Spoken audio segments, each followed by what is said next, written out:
regular to the show. Her name is Tanisha. She sings. And Okay. one of my biggest problems with her is that she can't put on a show. You know what I mean? Okay. She can sing the song, and you can hear the song, but you don't feel the song. And because of that, she was at the Apollo, but she came in second place only because the person before her put on a show. Right. You know, she acknowledged that she was a superstar before she even won. Tanisha did. She didn't. She just came and sang. And not to shout out Tanisha. Tanisha is a very good vocalist, but she's not feeling the world. Right. She's gonna need therapy after listening to this interview. You know what? She's gonna have to deal with it. In fact, Dave talked to her. Dave Tolliver. Dave talked to her about that too. Okay. Actually, he was on the show in November, I believe. Yeah. Okay. So Dave Tolliver is real cool people, man. He's a real good guy. No doubt. I've known him for like about 4 years now, and it's so funny because we met like either Black Planet or MySpace, and we still have yet to meet. Okay. He's real good people. Real good guy. No doubt. Who else? Here's another cat that you might know. Danny Lewis. Danny Lewis. I'm doing a gig with Danny Lewis out of Memphis. Yes. Yeah. Actually, I was just speaking to him last week about another artist, and because I haven't spoken to him like about a year and a half, so I wanted to refresh his memory. He remembered me and everything. And I'm not saying the world is not my oyster, but he's willing to help me big time. So it's like, wow. You know, I just wanted to... Danny's good people, too. He manages Glenn Jones, I think. Yeah, exactly. My whole thing is to bring real music back, starting with this show, and then, you know, catapult from there. The plans for Tiger's Lair is bananas. That's what's up, man. Make it do what it do. Make it do what it do, son. Yes, sir. Let me ask you a few questions. Okay. How has music changed your life? Wow. Well, I mean, you know, it is, you know, music is what I've done, you know, since I was a teenager, really professionally. Right. So, you know, there have been highs and there have been lows. And, you know, through it all, music has sustained, you know, me and my family. So. All right. Has it affected your relationships or ship? Well, you know, it makes it easier to make relations. If you don't, the fact that I'm a musician makes it easy to have relations. No. Oh Lord. No. But you know, I'm happily married, man. I'm happily married, man, and you know, music plays a part of our life. You know, my wife is involved with my career, and you know, my family is. She's a lovely woman. Yeah. I've spoken to her a few times, and yes, she's. You know, she loves you, right? Yeah. She better. Okay. You can hear the smile in her voice every time her name is mentioned. Say what? You can hear the smile in her voice every time your name is mentioned.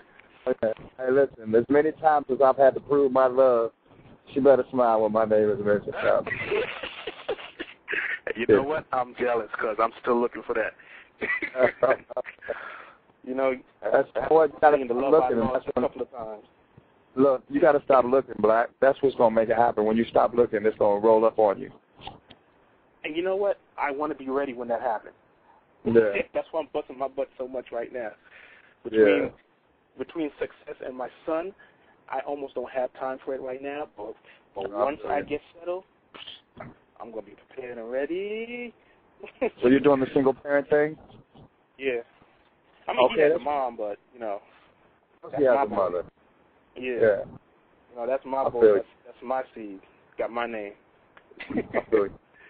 Actually, it was his mom that I copied the words of "I'm sorry" for. Mind you, I wasn't even wrong. I just wanted some relations that night. That's how I figured I would just hop to it. Hey, you got to make it do what it do, man. You got to do what you got to do. I'm saying. I remember tears in the eyes well. I said, okay. Next thing you know, well, stuff happened. Yes, stuff happened. You know something I did not know? I was watching the Monique show last week when Anita Baker was on it. Yeah. And the story that you told, it was like, wow. I try to stay up to date with the artists that I like a lot and pretty much love. But I didn't know that particular one. You want to relate it to everybody? Yeah. Well, I mean, you know, Anita Baker, she produced or financed the video that was to be for With You. You know, before she came along, there was not a video for With You, and there wasn't going to be because, you know, I was still kind of a new artist at the time, and I mean, I had records with She's Flying Lovey Dovey, but With You was just popping up on the scene, and it was a song that I really believed in, that the label didn't, so they didn't support it. They didn't support it with any pre-production, you know, in terms of publicity. I mean, and basically they just put the record out and just let it do what it was going to do without any support. And it wouldn't go away. It just started growing, wouldn't go away. And then Anita Baker heard a performance that I was on the I think it's a party machine that used to come on back in the day. And she heard the performance and she called my office to find me, looking for me, and I just happened to answer the phone because our receptionist wasn't there. And to make a long story short, she sent $50,000 to the office, and so I took the money and we made the video for With You, and that the rest is history. But what was really unusual about that, that was awesome. Because what's unusual about that was, you know, I didn't know her. 1, 2, she was signed to another label. She wasn't even affiliated with my career at all. And, you know, she just wanted to see it happen, and thank God she did, because there would not have been a video, I don't think, for that song. Right.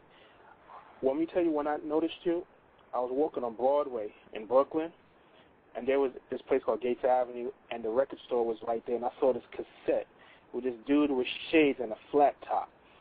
Oh, yeah, I was rocking the flat top, man. You know what I'm saying? And I'm like, who's this cat? They said, you never heard of him? Nah. And I'm up to date with my R&B. I'm an R&B/soul fanatic. Nothing else exists to me, you know? I mean, a little hip-hop. No, rephrase that. I like rap. I don't like hip-hop. Right. I'm old school. You know, so I'm like, okay, who's this cat looking like Fonzie? So I'm listening. I went inside, listened to it. Wait a minute, who's that looking like? Hold on, back up. From Happy Days? Oh, come on, man. Now, you had that jacket on. You're killing me, man.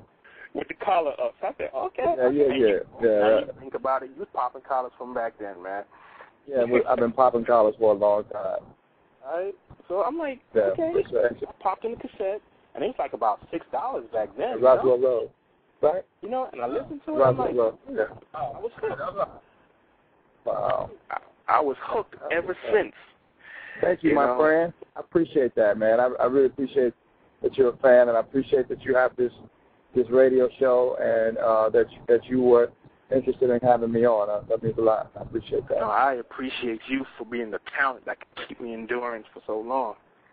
Because, I'm not saying the guys nowadays singing aren't good. They okay for nowadays. It's just not my cup of tea and not my genre's cup of tea. 35 and above is the real grown and sexy. And if you can understand everlasting love and you rather have I invented sex, okay, that's okay. That's right. Around me. You're right. I feel you. What do you think about today's music? Some of it I like. I actually happen to like that song. That's Trey Songz, right? I think Trey is talented. I think he's talented. You know, I certainly wouldn't mind, you know, hearing some more classic songs. Because, you know, we're not going to hear, you're going to think I invented sex in 30 years. We're just not going to hear that record. No. We're not going to hear it next year. When its life is over, it'll be over. Exactly. You know what I mean? So, you know, I'd like to hear some classic songs coming back. So I'm actually working in the studio working on a new project right now that I think is going to be really special when it's done. Oh, speaking of classics, I love your rendition of Donny Hathaway's song. Oh, yeah, okay. Oh, I have another one, man, called Someday We'll All Be Free. It's a beat.